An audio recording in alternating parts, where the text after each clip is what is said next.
candidate for District 7 is Rick Jennings. Rick was raised without his father in Washington, D.C. He earned a 4-year football and track scholarship at the University of Maryland and graduated with a Bachelor of Arts degree in criminal justice. After an NFL career that was cut short by injuries, including a Super Bowl victory, are you wearing that ring today? With the Oakland Raiders, I'm going to forgive him for that. I'm a Niner fan. He's a good friend. Jennings worked his way up to regional manager for the Xerox Corporation, where he won numerous awards and distinctions. Recruited by then Mayor Joe Cerner to run for the Sacramento Unified School District Board in 1996, he served 3 terms on the school board. During his tenure, he helped develop a strategic action plan to improve academic achievement for every child, spearheaded a faculty improvement plan, helped pass 2 bond measures totaling $420 million, and promoted new and innovative ways to meet the needs of a diverse student population. Jennings has served as the Chief Executive Officer of the Center for Fathers and Families, a nonprofit organization dedicated to strengthening families and building communities in Sacramento. A Greenhaven Pocket resident since 1986, he and his wife of 35 years, Cassandra, are the proud parents of a son, TJ, a community college administrator, and a daughter, Asha, an attorney in Atlanta, and he's also a grandpa.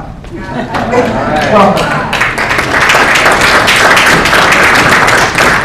Let's give Alice a round of applause, please. She's done a great job.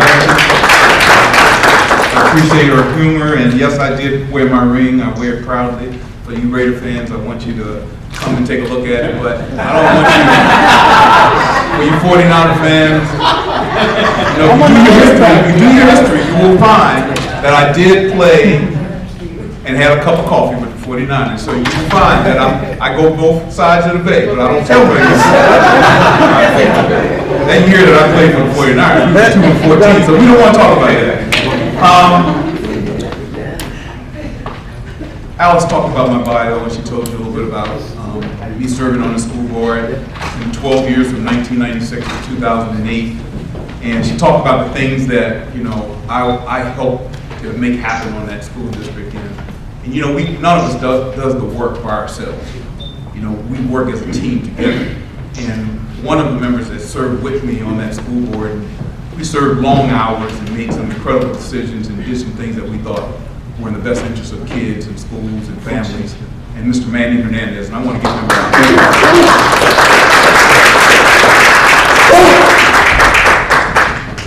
I couldn't have served with a better comrade, and I appreciate the many hours of dedication that he served in that capacity and everything else that he's done. There was a lady over here that asked the question of, what are you doing about it, right? And I have this philosophy that says, he or she who is behind in the great race of life must run faster or forever remain behind. And to me, it's our job, it's our responsibility to make sure that those kids, those families, those who are not living in the way that they would like to, it's our job to help them to run faster, to help them to get ahead, to help them to reach their full potential, to not become a statistic in this country. So I've dedicated my life to that. Yeah, I did play football, but I don't want to be remembered for being an Oakland Raider or this ring. I don't want your vote for this ring.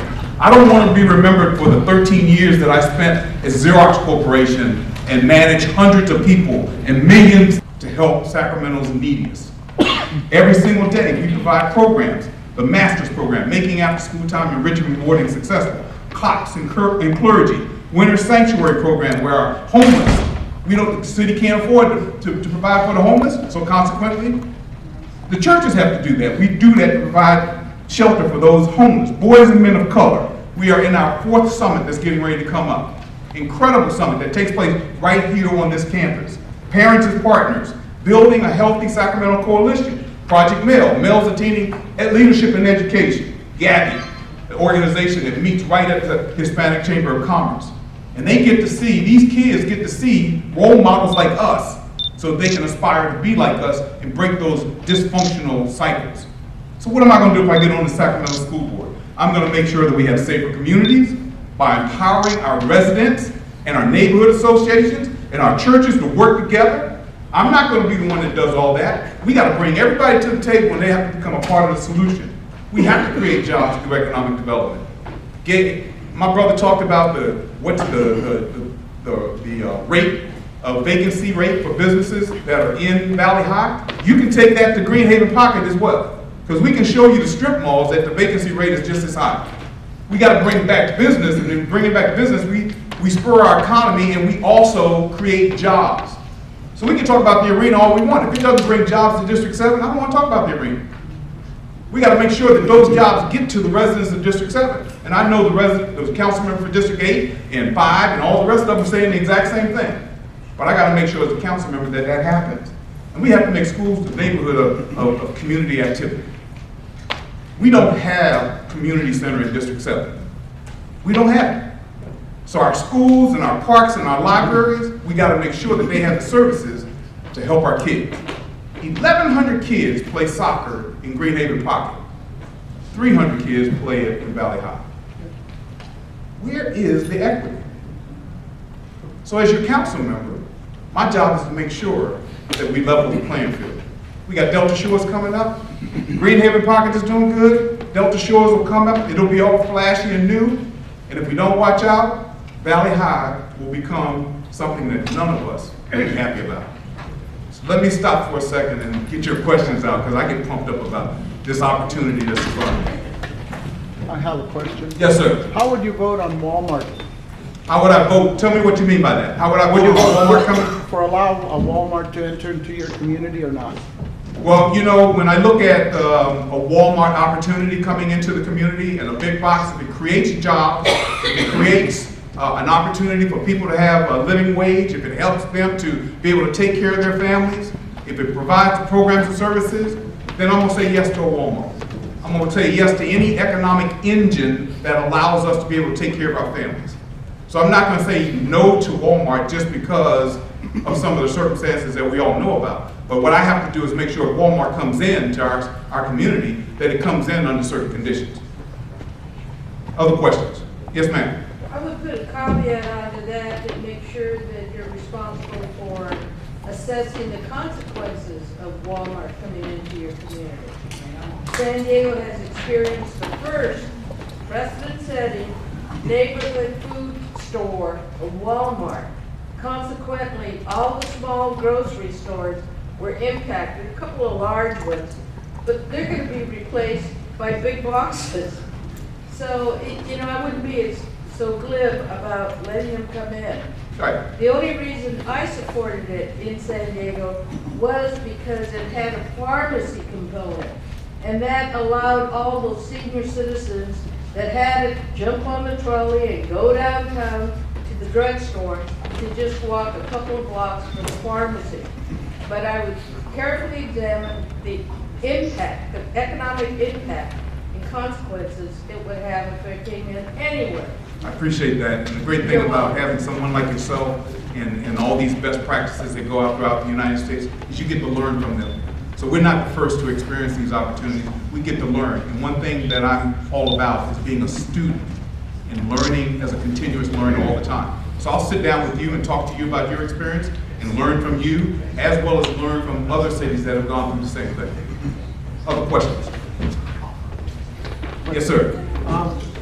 On the question of adult education and how it was defunded, I know it's not the main job of a city council, but it's kind of an ancillary because of the SED of the Sacramento Employment Training Agency Association.